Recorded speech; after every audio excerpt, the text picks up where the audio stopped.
Hello, ഇന്നൊരു മീൻതോരൻ്റെ recipe ആയിട്ടാണ് വന്നേക്കുന്നത്. മീൻ നാടൻ ചാളയാണ് മീൻ. അപ്പോൾ ചാളയെല്ലാം വെട്ടിയെടുത്ത് പുളി പിഴിഞ്ഞൊഴിച്ച് വെച്ചേക്കുവാണേ.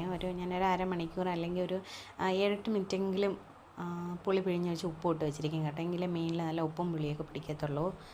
അപ്പം തന്നെ അതെല്ലാം ചെയ്ത് വെച്ചിട്ട് പെട്ടെന്ന് തേങ്ങ തിരുമാൻ തുടങ്ങി. എടോ, എനിക്കൊന്ന് വലിയൊരു അബദ്ധം പറ്റി കേട്ടോ. ഞാനാണെങ്കിൽ ലയിച്ച് നിന്ന് ഇഞ്ചിയും ചെറിയുള്ളിയൊക്കെ ചതച്ചുകൊണ്ടിരിക്കുകയാണ് കേട്ടോ. കറണ്ട് പോയി, പക്ഷെ ഞാൻ ഫോണിലോട്ട് ശ്രദ്ധിച്ചില്ല. അവിടെ വലിയ കാര്യത്തിനുള്ള ചതയ്ക്കൊക്കെ നടക്കുവാണേ. പിന്നെ ആ ഫോൺ എടുത്ത് നോക്കിയപ്പോഴാണ് കണ്ടത് കറണ്ട് പോയ കാര്യം. ചതച്ച് തീർന്നപ്പോഴത്തേന് കറണ്ട് വന്നു.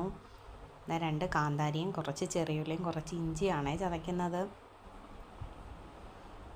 ചുറ്റിയൽ വെച്ചാണേ ചതയ്ക്കുന്നത്. വീട്ടിൽ അടുക്കളയിൽ എനിക്ക് ചതയ്ക്കാനായിട്ട് ചേട്ടൻ തന്നതാണ് ചുറ്റിയൽ. പെട്ടെന്ന് ഇതാകുമ്പോൾ പിന്നെ ഇടിയലും ഒന്നും എടുക്കാൻ പോകണ്ട, പെട്ടെന്ന് ചതഞ്ഞ് കിട്ടും. അപ്പം ഒരു കയ്യിൽ ഒരു പിടി ചെറിയുള്ളിയും ഒരു കൊച്ചു കഷ്ണം ഇഞ്ചിയും 2 കാന്താരിമുളകും കൂടി ഇട്ട് ചതച്ചതാണ്. തേങ്ങയിലോട്ടിട്ട് തേങ്ങ ചതയ്ക്കണ്ട, അതൊന്ന് ജസ്റ്റ് നമ്മളൊന്ന് ഇളക്കിയെടുത്താൽ മതി. നല്ലപോലെ ഞെരടി ഇളക്കിയിട്ട് ആ മീൻ്റെ അകത്തോട്ട് ചേർക്കാം. മീൻ്റെ അകത്തോട്ട് ചേർത്ത് ഇതിനകത്ത് വേണമെങ്കിൽ നമുക്ക് പച്ചത്തക്കാളിയോ പച്ചമാങ്ങ അതൊക്കെ ഇടാം കേട്ടോ. പുളിഞ്ചിക്ക അങ്ങനെയുള്ള സംഭവങ്ങളൊക്കെ ഇടാം. ഇപ്പം എൻ്റെ കയ്യിലൊന്നും ഇല്ലാത്തതുകൊണ്ട് ഞാൻ ഇടുന്നില്ല. ആവശ്യത്തിനുള്ള വെള്ളം ഒഴിച്ചൊന്ന് വറ്റിച്ചെടുക്കാം കേട്ടോ. നല്ല ടേസ്റ്റാണ്. എല്ലാവരും ഒന്ന് ട്രൈ ചെയ്ത് നോക്കണേ. എല്ലാവരും ഒന്ന് സപ്പോർട്ട് ചെയ്യണേ. വീഡിയോ ഇഷ്ടപ്പെട്ടാൽ